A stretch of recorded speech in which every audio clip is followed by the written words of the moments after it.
offensive zone. He had to skate all the way back into his own zone there. But no, he's just trying to find his seam and know that, hey, we're going to try to force it to him if he's open. Here's Ovechkin shoots. He scores! He scores! Number 895! Holy fuck.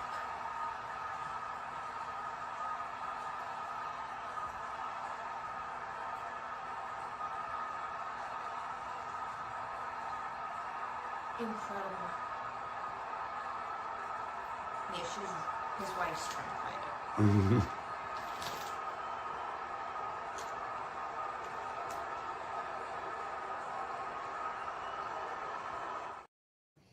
An incredible moment in NHL history, and we got to watch it just now. Hi, everybody. Welcome back to a special episode of Big Apple Hockey. Hopefully, Phil will be joining me shortly, but got to celebrate the NHL's greatest goal scorer now, Alexander Ovechkin. It is official. 895 went past Ilya Sorokin.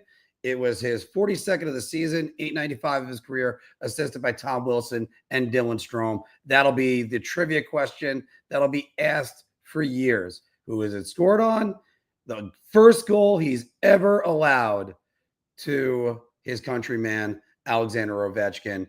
And it's great to be witnessing history, and it's great to be witnessing it, of course, with all you guys and watching it right now.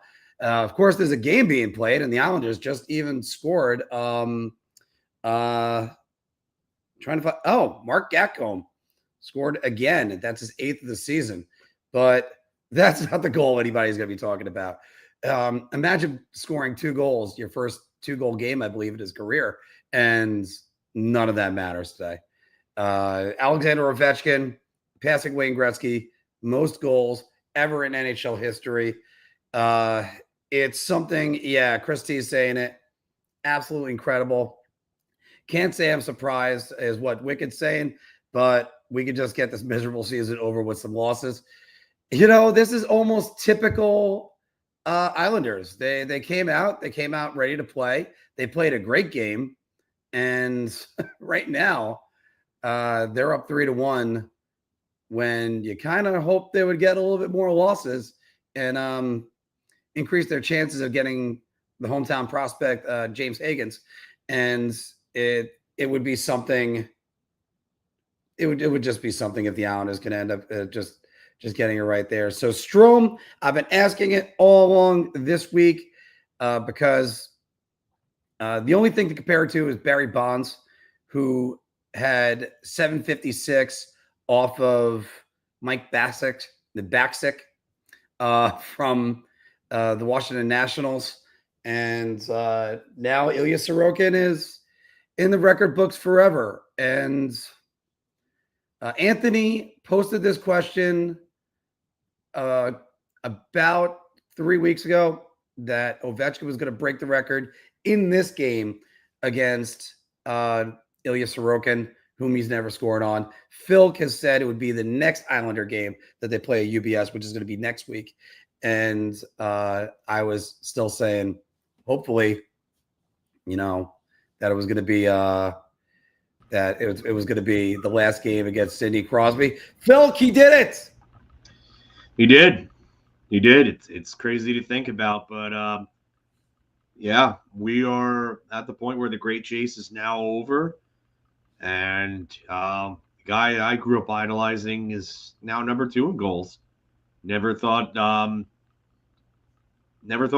would see this, but here we are. Phil, first, let me say this. What a great speech by Wayne Gretzky. Yeah. Absolutely. I think this is a moment when he realized Ovechkin can do this, that he was starting to kind of revel in.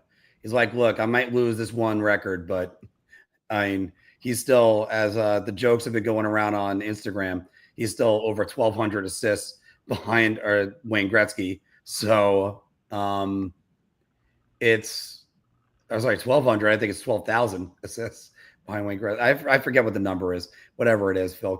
But it's amazing.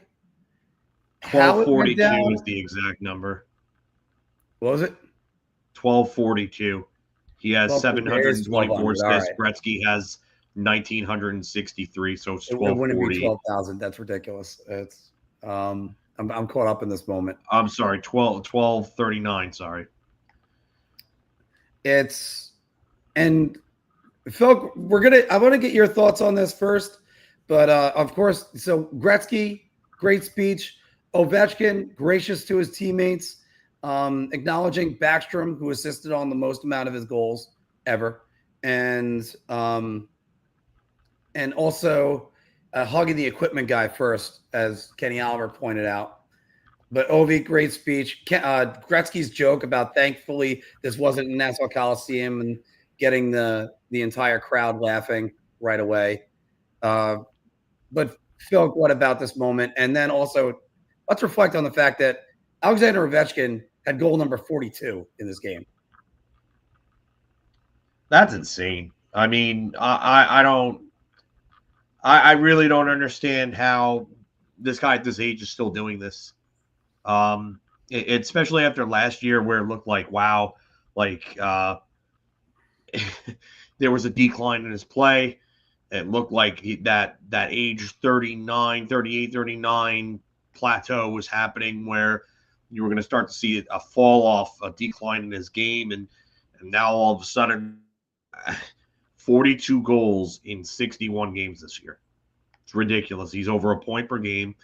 And you got to remember, this is coming back with a broken leg. Like he broke his leg in the middle of this season and missed not even a month of time. Comes back. I mean, I always think back to that account. Russian machine never breaks. There it goes. Yeah. Here we are again. So, it's incredible. I mean, I don't know how long past after this season he's going to stay for. I think he has another year left on his deal, and then he's gone after that. I mean, from what we've heard, he wants to retire after next season and go play for Moscow Dynamo. I get it, but you're never going to see another goal scorer like this ever again. And what he's doing at this age and the longevity, and it's so funny because I was just talking with a couple of friends in a group text about how his game changed drastically over from the first 5 years of his career, where he was probably the most exciting player I've ever watched in those first 5 years, to a little more of a one-dimensional type player. But he reminds me of Mariano Rivera. Yeah. You know the cutter's coming. You still can't do anything about it. I mean, you could also say the same thing for a little bit, Phil, with Barry Sanders.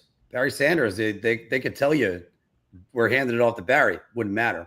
Barry would just run right through everybody, run around everybody.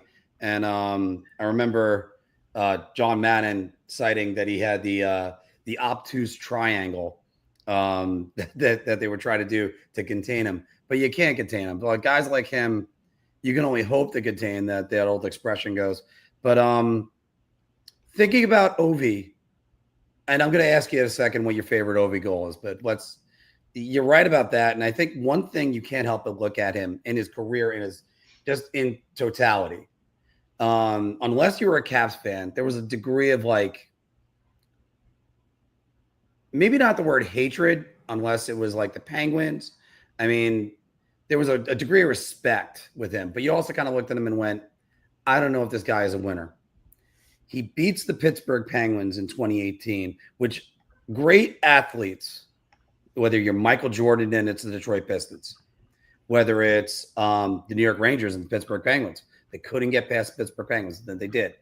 You look at this, and after he got past Crosby and the Penguins in 2018, he goes on, wins his first Stanley Cup, his only Stanley Cup, actually, and the Conn Smythe, first ever Russian captain to ever hoist the Stanley Cup, the second ever Russian Conn Smythe Trophy winner.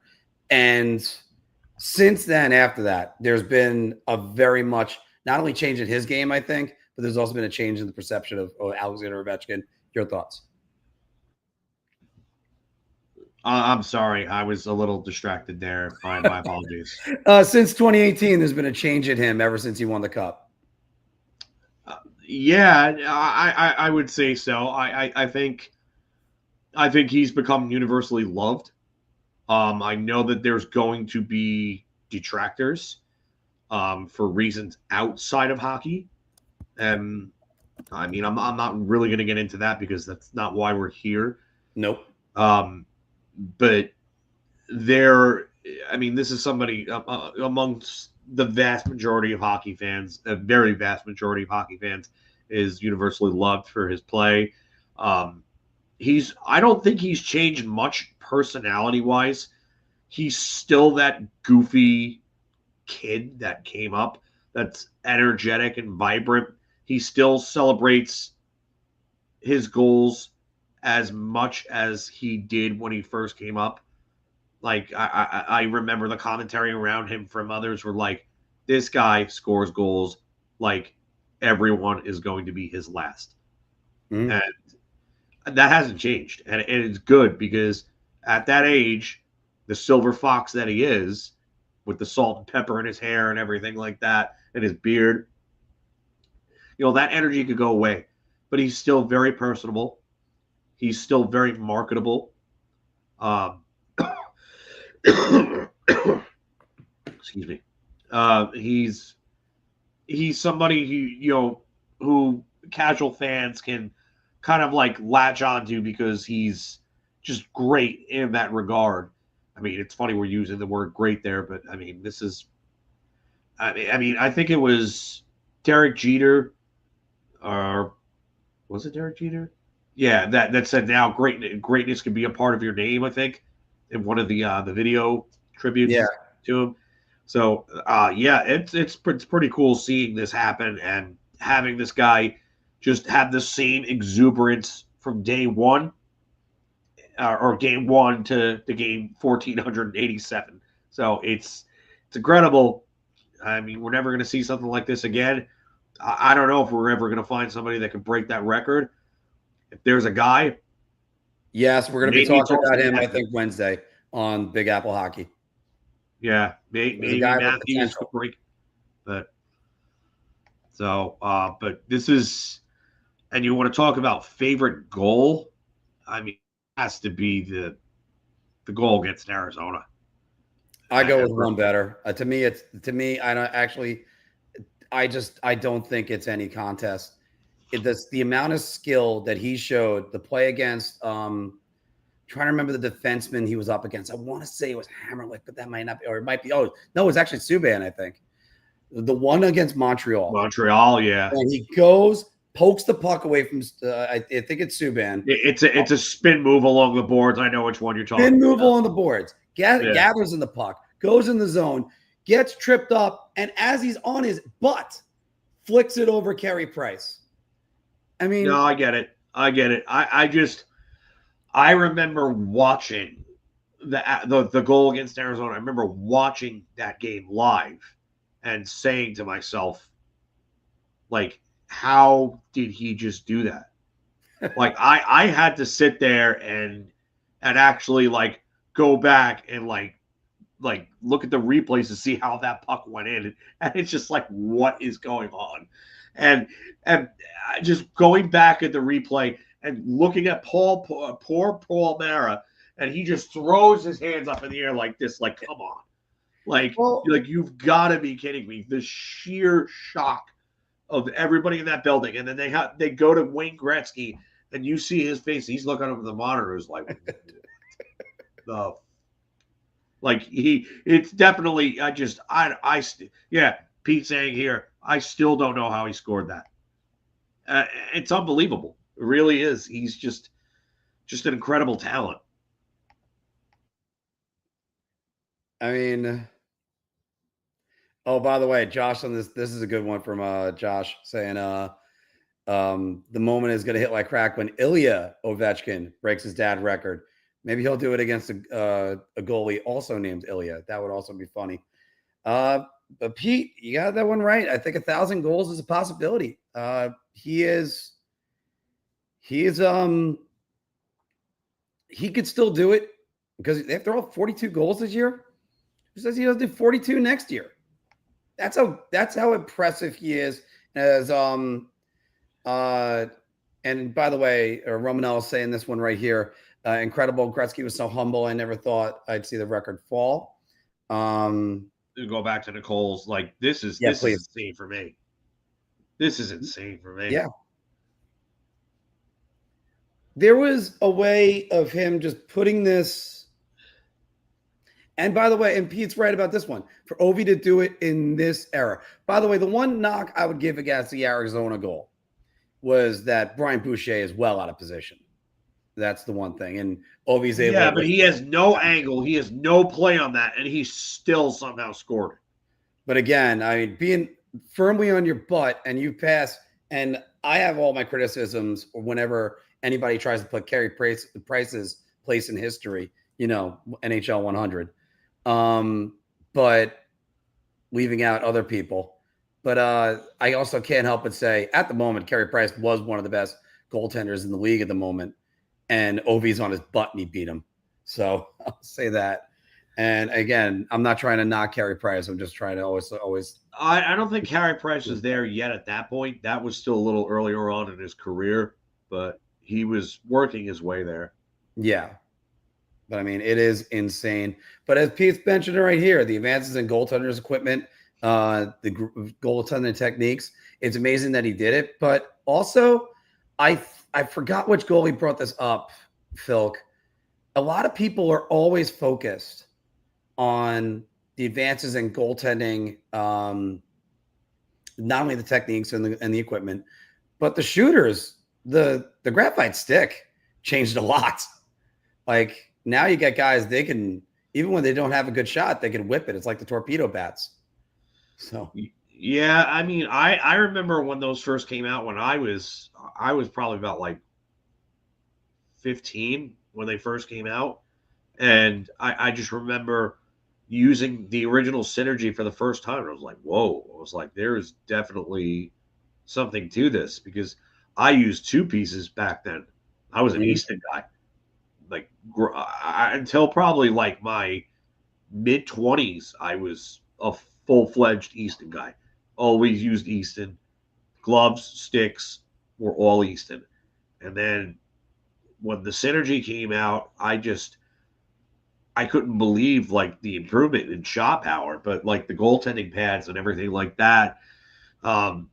I even remember the illegal shoulder pads where the flap would come down on the shoulders and protect the top shelf, that was being used in those couple of years right before the 04-05 lockout. Like guys like John Sebastian Jaguar and Garth Snow were infamous for, wearing those. So he used to like add stuff to his pads and stuff like that. That who? When he fell over, something would like help stop a puck. Who? Patrick Waugh. I didn't hear anything about that. But no, they showed it in, I think it was the night when he went to the Avalanche. Like there were like little flaps that he would have just to kind of like he invented stuff that if it fell, if he was like laying on the ice, something would just be there to stop a puck from going in. The thing I always look at with this whole thing is that Ovechkin lost, and I'm not going to count 04-05 because we don't know what he would have done coming over as a 19-year-old as opposed to a 20-year-old, and if the rules didn't change. Mm-hmm. So I'm not going to look at 04-05, but you look at the time he missed in 12-13, which when he was unbelievable, won the MVP. Yeah, he that crazy comeback he had that year. You look at 2019-20, 2021, and the amount of time that he missed. Where would he be at goals wise right now? And what if he didn't have those two down years where he was in the 30s in 2011 and 2012, like when Adam Oates and Dale Hunter were coaching? Yeah, like would he be chasing 1,000 right now? He could have been, but I think he also needed to kind of go on a journey, if you will. And the perfect guy that really unlocked him was Barry Trotz. And he was able to do all the defensive stuff. He actually started playing better defense and started caring about it. We all know about the Derek Stepan controller disconnect goal, Phil. And it's one of those things that he started to realize this is what it takes to win. We always talk about the Wayne Gretzky story. And by the way, he had 32 goals in that shortened season from the lockout. But that Wayne Gretzky story that you always tell about him going past the Islanders and seeing what it takes to win, the price of winning and stuff like that. OV, you heard about it the next year. I think he had a comment about the Maple Leafs that he's just said they don't understand what it takes to win yet. And it took him a while to realize that. He hasn't been back to the conference finals again since 2018. And it looks like he's got a good shot at it this year. So I would think maybe he could go for 1,000. Who knows? But what if he gets Stanley Cup and decides I'm going to ride off into the sunset now? Yeah, I mean, that could happen. It's possible. You end your career on a high note. I mean, he doesn't necessarily need 1,000. He doesn't. It's not a need by any means. Like he could retire without that tomorrow, and he would be one of the most accomplished players of all time. So, yeah, just this is, and it's an amazing moment. And I was sitting there with Maria, and she was just in absolute just disbelief and she's like, "Oh, he did it." It wasn't a matter of if; it was a matter of when. And Anthony's the one that first approached this, Phil, if you remember when he said he'll score in Ilya Sorokin, and he said today. And right now, Anthony's he's not going to be able to join us this afternoon, but it's something that witnessing it, seeing his reaction, it was like a Game 7 OT winner and for the cup, and well deserved. Probably possibly his best celebration ever. yeah, he pulled the Theo Fleury there a little bit. Yeah. It's crazy to think about someone breaking any of Wayne Gretzky's records. Yet here we are. It's kind of like a good time to be alive and be a hockey fan, if you will. I remember him coming in and tuning into a little bit of that Columbus Washington game to check on him because he was the most talked about, or I mean there were the two most talked about prospects coming over that year, 05-06 were Crosby and Ovechkin. It was the rivalry, and I tune in and I see him score 2 goals on Pascal Leclerc, and I'm just like, this guy just absolutely blistered a one-timer past him. And I'm like, wow. And then 52 goals as a rookie. And you're saying, on that team where he outscored the second highest scorer on his team, Dinah Zubers, by 49 points. It just sickening numbers. Just sickening how he was a one-man dynamo at those first 2 years. Oh. It's funny that you said use the word dynamo for that too, by the way, considering that's where he wants to go. But Phil, it's also it's amazing when you think about that rookie class. And I mentioned that also for this one. Here's the replay of it. They're showing it right now. Actually, I'm probably a little behind because I went back to record the goal. But you had him. You had Crosby. Lundqvist, I think, Diafanov, who was a finalist for the Calder Trophy that year. I believe that was Getzlaff's rookie season. Yeah, Getzlaff and Perry were both rookies that year. And Perry. I mean, that's Patrice Bergeron. I think he had some Parise. Yeah, Zach Parise. That's when the 2003 class really came in. Yeah, and that's the most stacked rookie Richard class Carter. in NHL history. Yeah. I mean, it's and Eric Stahl. Eric Stahl wasn't a rookie. All right. Well, second, I think he was a second-year player. It was his second year. He played 03-04. But he had 100 points in his second year. What a year for him that year. Best year of his career. Yep. And again, Phil, it's just Ovechkin outshined them all. And here he is. And you looked at his numbers, by the way, speaking of which, his goal scoring was starting to slow down a little bit, in I mean, a little bit for him. He went 65, 56, 50, then 32, 38. Everybody's just like, he's just going to be a power play guy. He's not going to do anything. Well, 32 goals in 48 games, 51 goals, 78 games, 50, 50. Then it was 33 and 82. Okay, yeah, whatever. Then it's 49, 51, 48. Phil, it's incredible. It's the only way to ever say it. The word incredible comes in. I don't know how many superlatives I could use to describe the guy, but I think I've run out of them. It's just, yeah, amazing what not having an absolute can do to a pure goal scorer. I mean, yeah, I'm not going to make this about the Rangers, but it is funny to look at. I thought about doing this as a watch party first, but by the way, highlight Stevens after his other comment after that one. Yeah, I saw that. Congrats on Ilya Sorokin getting into the Hall of Fame. Yeah. Missed 155 games due to lockouts. Well, that's what we were talking about before. So yeah, but Gretzky lost one season I don't know to WHA, right? I don't know if Steven is counting 04-05 though, because I don't know how he would have done at that age. I don't think it's fair to say that he missed those games. I mean, I could definitely agree with 2012, 2013, and then the two COVID seasons. But again, we don't know what he would have done at 19 years old and with possibly different rules. Yeah, that's where the hard part on that comes in. By the way, Eddie Olczyk was telling the story about him potentially that the Penguins were trying to figure out Malkin or Ovechkin. I think it worked out well for both teams, and I think it would have worked out well for. Oh my goodness! By the way, imagine thinking about that: Ovechkin and Crosby on the same line. Oh, jeez. He wouldn't have had 895. He would have had a lot more than that. Maybe.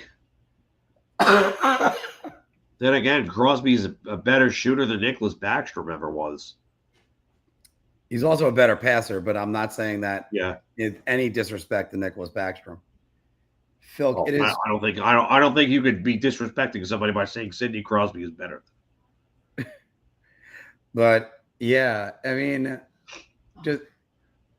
just even at that, we were sitting here seeing history.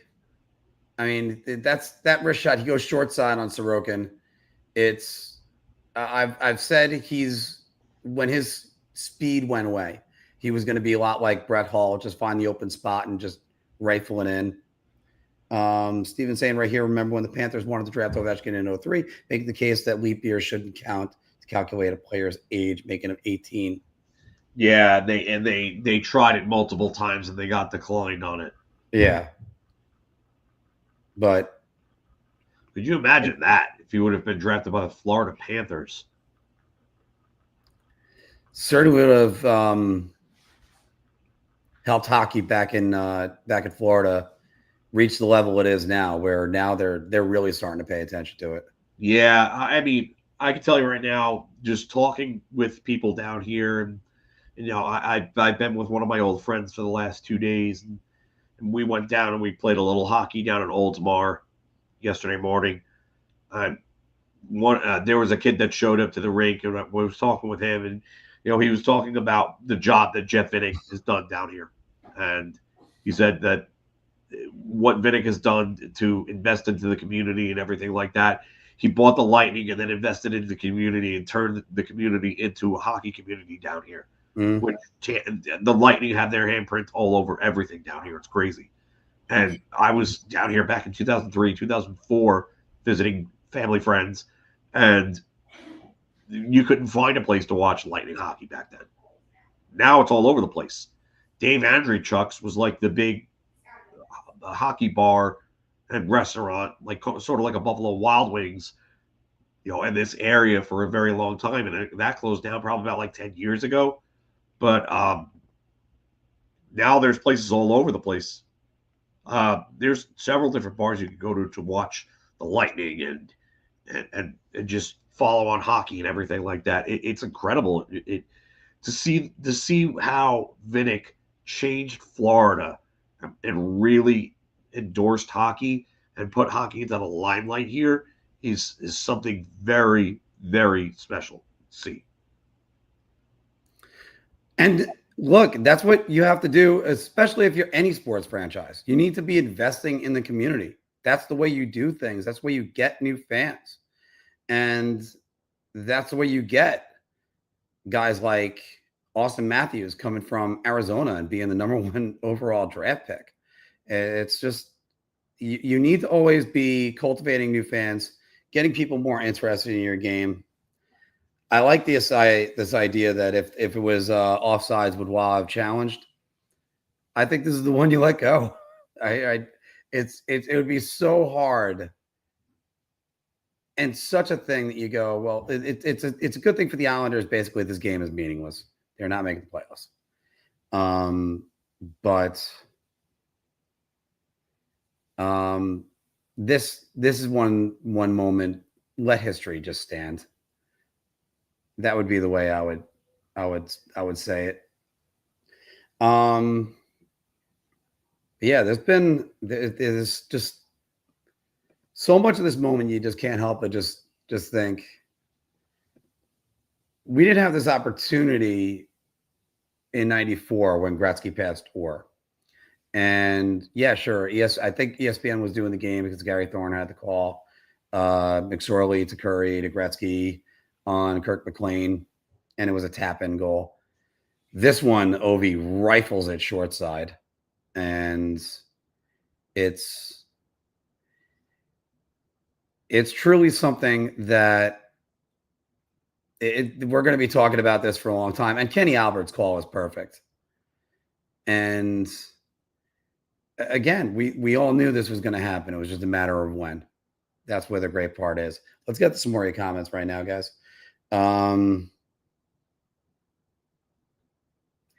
I misspoke. I meant to say how, obviously, 802 goals. You know what I meant. Yeah.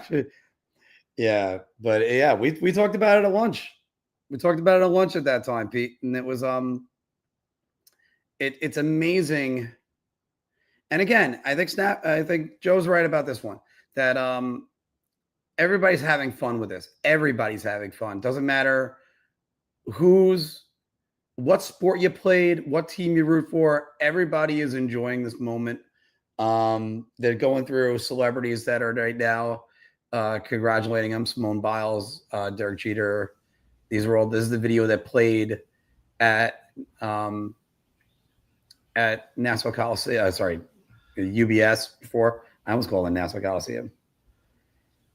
And Josh is right. I hope they offer Kenny Sam's job. Yeah.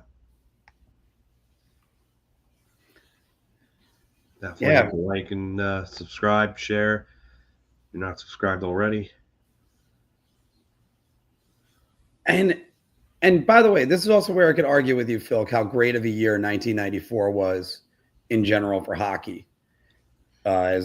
As they're bringing up this, 802 was a footnote compared to where the Rangers were. Yeah, number 1, but no, absolutely. Wow. Okay, wait. This is a bit of news. The price gouging on warm-up pucks. They're paying $45 for the physical version of the ticket and overpriced food and parking. Ouch. So, yeah, they're gonna. I mean, I don't know. I don't think the Capitals would have done that to their fans. I'm not surprised an away arena is doing that. I don't. Yeah. Whoa. Oh. Okay. Warm up pucks are $375. By the way, at the game. Oof. My. well, that price just jumped when he actually did it. So,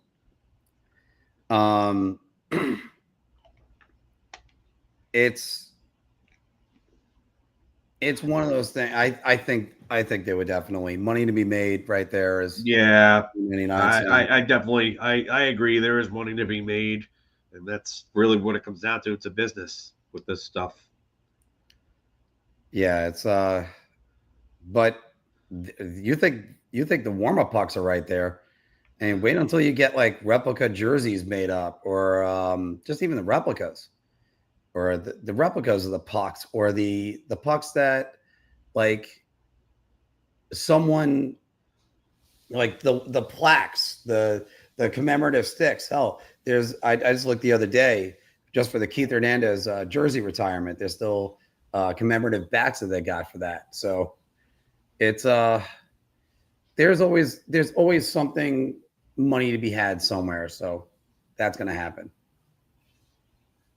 Game used pucks at auctions. Yeah, that's a whole different story though. At least you could say, oh hey, this is side market, third party, whatever. At that point,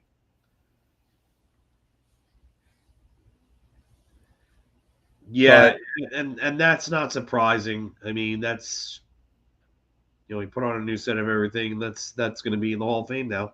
Yep, which, by the way, it should be. absolutely should Like be. they had a whole exhibit just based on Wayne Gretzky. I was just at the Hall of Fame up in Cooperstown for baseball. There's an entire basically a room just dedicated to Babe Ruth. You honor the greats is what you do. I mean, I get Joey's frustration. I do, but this was going to go for any team that was going to play him. This Yeah. was going to go for any team. I mean, nobody's going to remember that they lost that game. They're going to remember that's the game that Ovechkin, broke the record in. And that's has nothing to do with the team, has nothing to do with the players he's playing against, has nothing to do with the arena or the fans. It's just what it is. Phil, it's almost like when it was fight night at the Coliseum. I don't think any people remember the score, and it was very lopsided. Yeah, the Islander Pittsburgh game. Yeah, Yeah. But again, this is it's a moment everybody's enjoyed watching history, and it's yeah. It's been a game to watch. It's good. I mean, I'm happy for the guy. He did it. It's here. Um, it's I don't know what else to say. I really don't at this point. I think I've said everything that I can personally say. It's just yeah. I I don't agree with this. I don't. I don't. This is why I don't like expected goals for, because they don't take into effect who's shooting. They're just Right. taking effect into where it's being shot from. Exactly. Like expected goals for is, I mean, it's a little bit like errors that you have to keep in mind what's exactly a reasonable effort. And like you said, you have to understand who's shooting the puck and from where. Like I don't really care for the analytics, and that's why I don't. I mean, at that point, you got to remember, like Brett Berard taking that shot from the same location has the same rating as Alexander Ovechkin taking that shot from that same location. There's Matt literally no Rampart difference. taking that shot is the same rating. It's literally no difference. Steven brought up a good point right here. I Gretzky's best goal. highlighted that before. Yeah, against the Islanders. But this again, this is just I think focusing on the Islanders being part of it is just a good thing. Just look at the positives. There's no negatives in this, in all honesty. And look, everybody's going to want to pay for memorabilia. And I always say memorabilia is just how much does it matter to you is how much you should spend on it. After all, Todd McFarlane paid exorbitant amounts of dollars. Yeah, for runs. I want to know why you're crashing out over here. Your team's got a 3-1 lead. Yeah. And I think it's also because maybe you wanted the tank job right now, but athletes are made to go win the game. They're not made to do anything else. It's different now with hockey as opposed to like football. Like for the Giants, I wanted them to tank last year. I wanted them to tank the last like couple of years, but it's not there anymore. It's really not. Like you can't do that in hockey, like because there's no guarantee that you're getting that first overall pick. And then there's no guarantee of the pick that you might be getting is going to be there. And there's also the guarantee you might not get a better pick from somebody that's there. Look at last year. Cole Eiserman dropping to the Islanders. Who'd have thought? So, but, and as Steven, by the way, brought up on this one, it's an east-west pass with 3 players screening Sorokin on the best goal scorer of all time. Yeah, that's not a problem. But, one thing Wayne Gretzky doesn't have is Wayne Gretzky 3D hockey. I love Wayne Gretzky 3D hockey, so that's one thing I never got to play it, so I didn't have it on my list. What? When I did best video games of all time. Well, nobody played Hockey Simulator 2 except for me and like a few thousand people. That was on my list. But Joe, by the way, at least they've been better at it. You want to talk about cheapness of the organization? We can go back to Milstein and Gluckstern. That was even worse. But Phil, again, we'll close out Ovechkin and we'll take a couple questions. We'll go for another 9 minutes, and then we'll call it a day. Because I'll start us off with this, Phil. Bless you. Thank you. What in the actual hell was that yesterday when in Prudential Center? And then for Mika Zibanejad, Ranger's been a Ranger. Yeah. For Mika Zibanejad, look, I get you're getting emotional. You think you're doing it. It's that guy of going, I think I'm doing a good job. And then just it gets away from him. Yeah. Why is it getting away from you? I mean, it's and people ask this question. It's the same thing. It's the same team mostly from last year. So why are they doing this? And the answer on that is because you guys stopped buying in. They stopped being a team. They're a collection of individuals. Their number one center decided he wanted to be a right wing because he wanted to stop playing center. They're toothless. They're gutless. I mean, it's everything I thought last year that they were. They're not. And their power play went to hell. But no, let's keep guys like Artemi Panarin. Let's keep running the same team out there. And Ovechkin stopped looking for 598, 896. I forgot what number I'm on all of a sudden. Yeah, this is really it for me. Like you can't be sitting here telling people that in April that the efforts need to be better. Like this is something you guys have been saying since the middle of November, end of November. Like where are the efforts? Like if you know that, why hasn't this been corrected? It tells me that they quit. That's what it tells me. Like if you know this and you still haven't corrected it, then it tells me you quit. And I have no problem with this core being dismantled this offseason. If I get that people have talked about, how do you replace Panarin offensively? You don't really, but you get away from the cancers on this team that have really been. And I don't think I can include Panarin at the same level as Zibanejad and Kreider, just because the two of them they're clearly checked out. Yeah. They both need to go. Yeah, and Trocheck, yeah, he's been terrible this year. Been terrible. So stat yesterday about more shorthanded goals than power play goals. Woof. Yeah, that was over the last month, right? Yeah, woof. Not but good. Again, Phil, this entire team, they were poisoned a little bit from what happened in the offseason. not realizing, look, it's a business too. You have to make moves. And I think the slightly funnier part is that the people saying, well, Drury should have done something. Well, then he did something, all that he could do, because he was limited because his captain decided to invoke a no move clause that he didn't have, saying, oh, I'm not going to report to Detroit. No, you report where we send you, because that's what your contract says. Everybody else clearly irked by it, and the veterans, like, guys, you gotta make comfortable moves all the time. I said this. I was saying this last night. Brian Leach was traded. Ryan Callahan was traded. Like, stop. Jacob Trouba. We're gonna argue about Jacob Trouba being this untouchable player? No. And it set the tone. It basically killed the month of December. And then I still say this. I can't help but say this, Phil.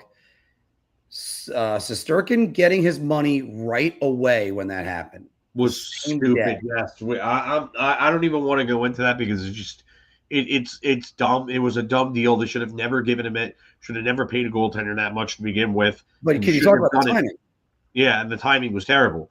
But I mean, the biggest thing that really is the problem here is that there is a toxic culture in that locker room that is permeated. And I mean, you want to talk about Panarin, and yeah, I do agree with you, but Steven, but at the same time, Panarin doesn't play defense at all. And that's a big part of the problem with this team. Because a lot of the younger forwards see that and they think, oh, well, if he doesn't play it, why do I have to? Why do I have to do that? That's not buying in. That is the opposite of buying in. And that's why this team is as bad as they are in the situation as they are. And yeah, Kreider and Zibanejad are two of the biggest culprits of the locker room toxicity because they're disgruntled. They're not happy with what's gone on, and but they both need to go. If that's the case, go. And go. Pack your shit. The other thing to bring up, because I brought this up last night, and I'm going to highlight Steven's comment on this in a minute, was talking to a fan and said, well, why can't they keep Kreider and have him like a second power play guy or a PP2? Because you can't have a $6.5 million guy that's exclusively a power play guy be on PP2. You have to eventually use Alexei Lafreniere. Sorry, folks, you got to use him.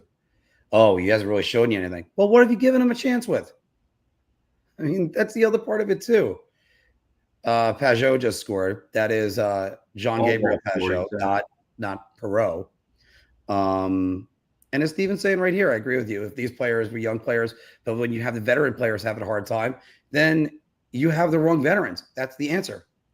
And I guess the only other way to say it is the Rangers were front runners last year. They bought into Laviolette. They were able, when things were going good, they were right behind them. And then now that things have gone bad, they're ready to move on.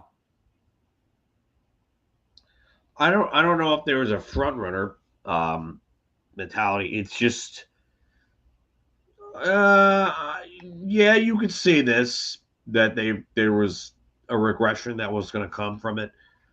Miller did not have a career year. Will Cooley was a rookie.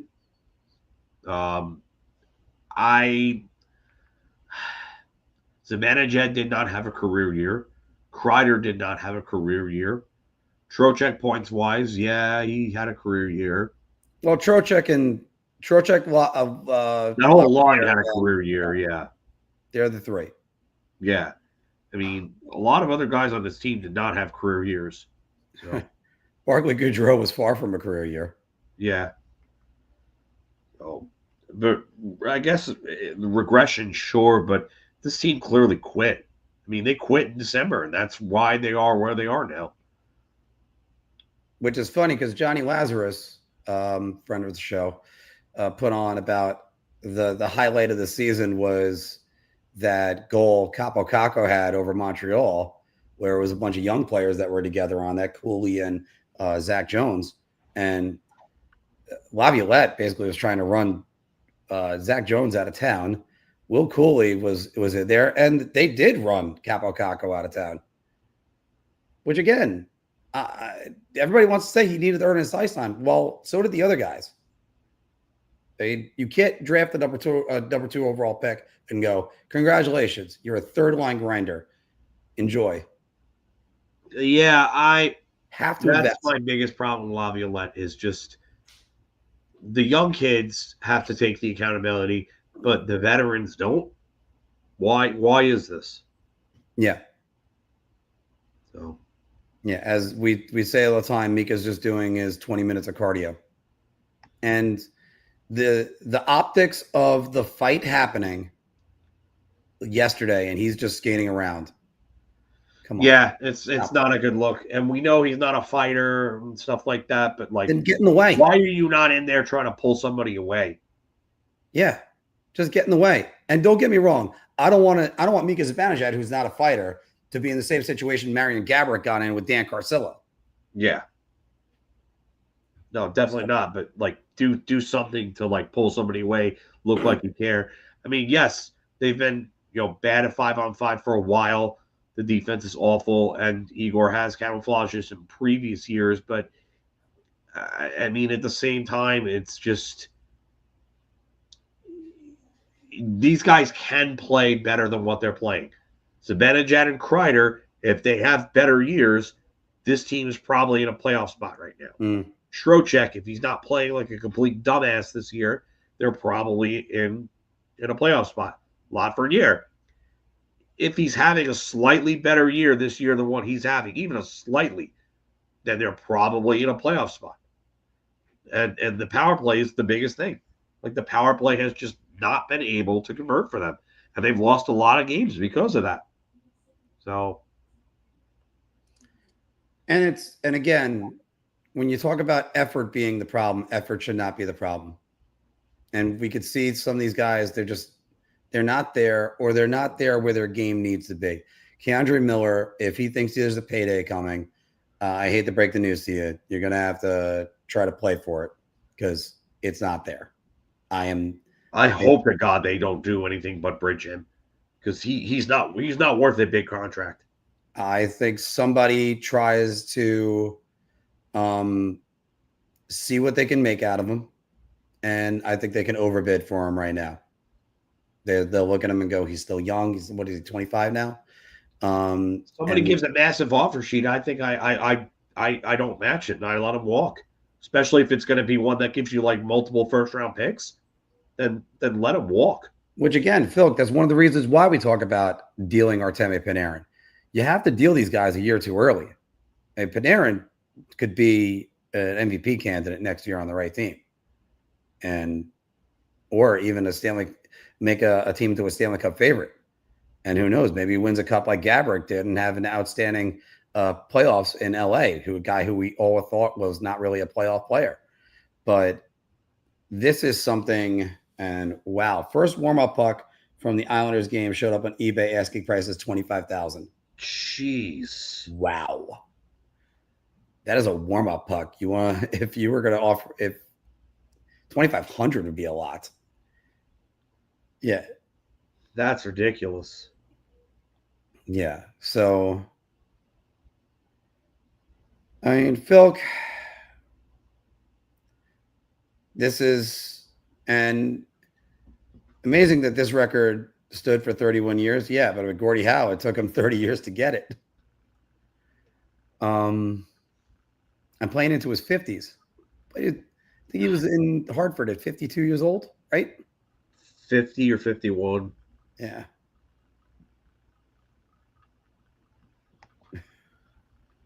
Yeah. I mean, that would make it a little bit more valuable. Yeah. And Ovicelli is one that he never did before. No, you know what? It's a special situation. Calls for a different routine approach. Yep. And the emotion, by the way, from not only Ovi's wife, but Janet Jones too, was amazing. There we go. Got a Russian commentator. There we go. It's nice. It's nice to see some love out there too.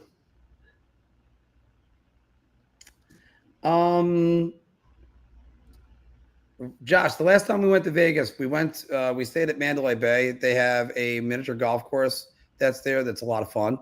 It's called Swingers. Try that. There's also a good speakeasy that's in the runway between Mandalay Bay and Luxor. That's a good one. There's also, we went to dinner at Super Frico. That's an interesting place. I thought the food was pretty good there too. We also went to Old Vegas on the last trip, but there's 9 million good things. The Sphere, if you want to see it, that's all right. It's, again, I keep using the word interesting, but it is only the best way to describe it. All right, Phil. I think we'll cut it off right there because we're gonna have a lot that we're gonna have to talk about on Big Apple Hockey on Wednesday. Yeah, Especially talking about a player that could challenge this record, who's actually ahead of Alexander Ovechkin in goals per game at the moment in his career. We'll tell you who that is when we're on the show. And Phil, it's going to be tough. The New York Rangers, they're down, what is it now, 4 points in the standings? And they're down 4 points. Montreal Canadiens, but they're even in games. They might be done as of Thursday. So as of right now, we're doing afternoon shows. I actually would prefer to do the afternoon shows if we can. But things might change when your work schedule changes, Phil. So yeah. So we'll work on that. But love to have you guys during the afternoon. And done by Thursday. Don't threaten me with a good time. And obviously we'll get Anthony's thoughts on this because Anthony, speaking about guys that were idolized, he idolized the Great Eight. So yeah. He used to have when I first started playing hockey with him, it's funny enough, he had the Ovechkin visor, and he had a chain, gold chain with a number 8 on it. So that's been his guy for a very long time. And yeah, Steven, we have to figure out a good day to have you back on, especially when it gets near draft time, having you back in. Yeah. Since nobody knows more about NHL prospects than this man right here. You could certainly give Bob McKenzie and Frank Saravelli a ride for their money. But yeah, so tonight, Phil, gonna go see the Wallflowers in Huntington. And, oh wow! Yeah, they're my favorite band. I know everybody looks at me funny when they do like Wallflowers. I'm like, yeah, I got all their albums. And Bringing Down the Horse was a great album. Bringing Down the Horse was an amazing album, and I also can't wait to take Maria out to dinner out in Huntington. There's a lot of good spots. Looking at this, make sure you get a cold cheese slice of Little Vincent's. I tell her about the cold cheese slice at Little Vincent's all the time. Maybe we might get one of those. So if you want good ramen, like practically right next door to Little Vincent's is MB Ramen. Some of the best ramen on the island that you're gonna have. Yeah, well, she does. She just said she loves ramen from the other room, and I by the way, I wish I had a reaction live of when we watched the goal of her just saying, "Oh my God." Yes, no hockey tonight. Yeah, no hockey tonight. Yeah, no hockey tonight. No, I already told him I'm out. Last week I was sick. This week I'm much better, but so none for me this week. Go win us a game, Dave. Go win us the game. Yes, One Headlight Still Slaps. That is my favorite song. I say that to people all the time. 6th Avenue Heartache for me. 6th Avenue Heartache's right there. They got a bunch of great songs, whether it's Love is a Country is a great song. There's a lot of different, people talk about different soundtracks of my life, but since I was 19 years old, the Wallflowers kind of hit every mark, if you will, of my life. whether it was a song like "Feels Like Summer Again," that was when I was getting new opportunities in life. They didn't exactly work out, but it always was there. Another really good one from Sorry, that yeah, album. the difference. The By the difference. way, Phil, you know the story about Dave's water bottle, right? No, Oh, I last week. The last game we played was three more Lenas. in Syosset, and I had this awesome snapshot in warm-ups. First one of the day, right under the bar, popped the water bottle out, and I'm like, all right. I skated away, and our defenseman, his nickname is Fish. His real name is Mike, and he goes, "Yeah, great, Mark. You just broke the goalie's water bottle." Like, oh my god, what did I really? So Maria had to run out and grab my water bottle from the car, so that way Dave had a water bottle during the game. But yeah, so in the last 2 games I played with Dave, I have video. There's video evidence of me shooting basically at him, except I hit the net when he was behind the net, and I was kind of stretching after he fell. This comment is great. Yeah, but again, it's more than 9,000 reasons why I'll tell you my wife is the best. Oh no. Oh yeah. Well, now he's just pouring it on right now. He's just pouring it on. But she said she was sorry, but she was doing her best to try to get it as fast as The as vending humanly machines are possible. actually pretty good at Northwell, but you were playing at what, Syosset, you said? We were playing at Syosset, yeah, at Iceworks, and yeah, but there's a ton of stuff with the wallflowers that they got, and a matter of fact, we were driving. I love when you can ever tell somebody something new, especially when we. Oh wait, hold on. Dave saying it's not your fault, Maria. Mark actually hit the net during warm-ups instead of the actual game. Actually, Phil, I'm going to defend myself in this one. I had an awesome game. That the goalie on the other end robbed me 3 times. Actually 4. I forgot about the deflection I had in the final 30 seconds. But there was a couple times where I thought I beat him and outright did not. But there's a bunch of great like wallflower songs, and I was talking to Maria about this. I was like, yeah, I heard his father was a great poet. She never knew that Jacob Dylan is the son of Bob Dylan. Well, there's no need to defend yourself. You didn't know it. But I mean, but that's what you tell somebody new and stuff like that, and you go, all right, that's amazing. Like I still love the story about Billy Joel meeting Bob Dylan's daughter meeting Billy Joel. In the meantime, it was the first time Billy Joel met Bob Dylan. And then he gave him a song To Make You Feel My Love. So yeah. There you go. Yeah. So yeah, Dave, the one I think when I went in the second period, I went end to end on it. That was the one I was like, I should have had that. So but I can't wait to show her this. I mean, I got to learn. Her favorite album is by Nas. It was Illmatic.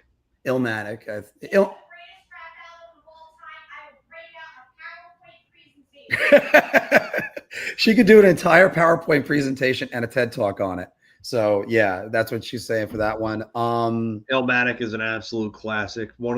I would say one of the 3 best rap hip hop albums of all time. Yeah. And yeah. And also, Phil, I do have to say, all right, we're gonna go with what Nicole's saying in a second, but we also saw Cowboy Bebop live about a month ago at the Paramount. It was amazing. Wait, the animated movie? No, it was a band that played all the music. Wow, that's crazy. Cowboy Bebop. That's while awesome. recapping the entire series. And it was full of the love of the show. It was full of all the great highlights of the show. It was so amazing. Maria being invited to all the cookouts.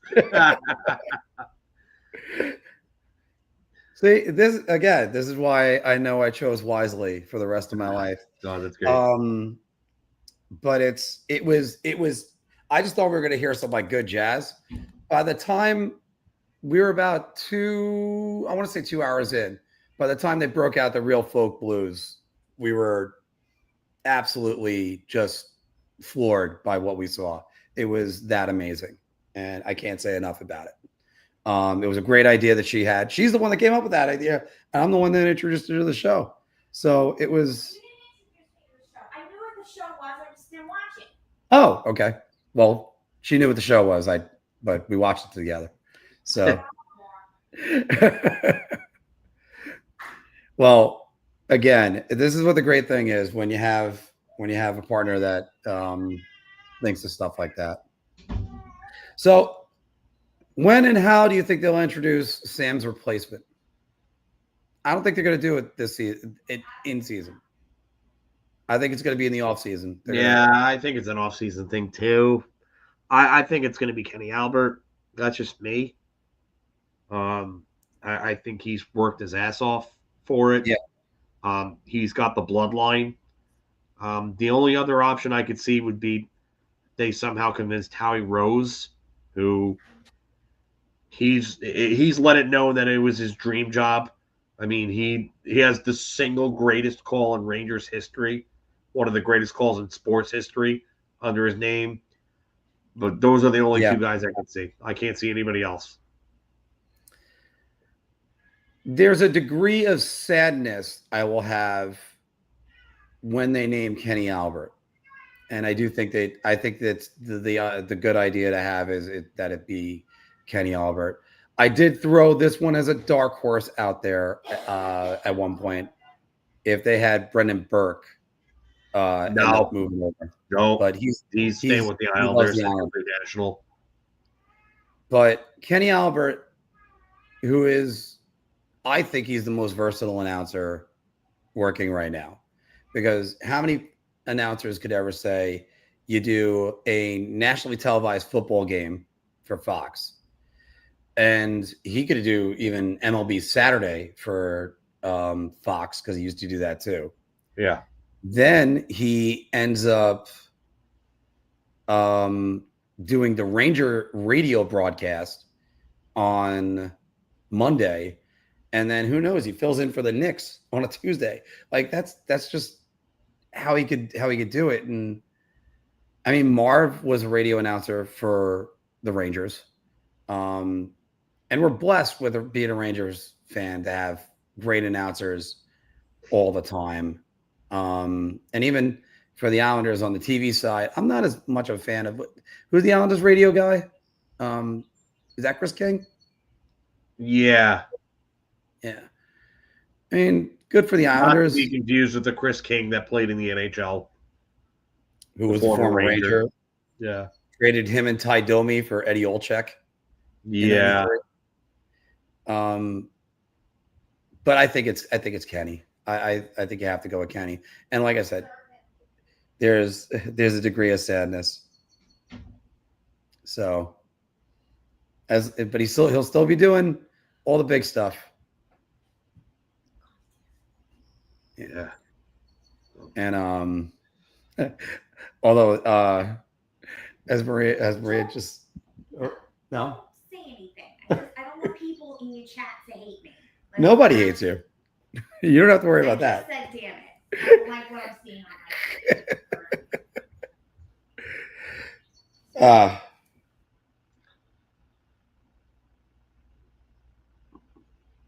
Fortunately, the cough has mostly gone away. So yeah, I'm dealing with something over here too. So I feel you. Yeah, and let's get rid of.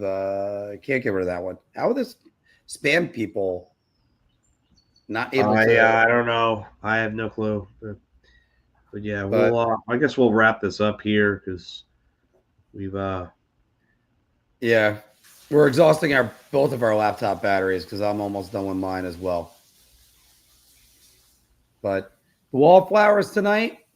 And I was looking at this Japanese restaurant that's over there. We tried a pizza place that was there. I try to remember what it was. It was backed by where Mary Carroll's was. It's some 16 something. Yeah, it's like 1696 or something like that. It was real good and great crafted cocktails. But we're gonna try out another place tonight. Phil, what do you got on the agenda? You still down in Florida? Yeah, I'll be back Tuesday. So Tuesday All right. night. Well, enjoy the next 2 nights, guys. Thank you. And yeah, it's really gonna be the only goal Sorokin lets in. 1658 was it? Was the name of the place. Really good. I gotta tell you on that one, guys. Thank you very much. Check us out on Wednesday. And look, even if the Rangers and Islanders, well, when the Rangers and Islanders don't make the playoffs, we're still going to be covering the NHL. So don't worry about that. Guys, there's going to be a lot to talk about in the offseason. We got no shortage of that. Take care and have a good one.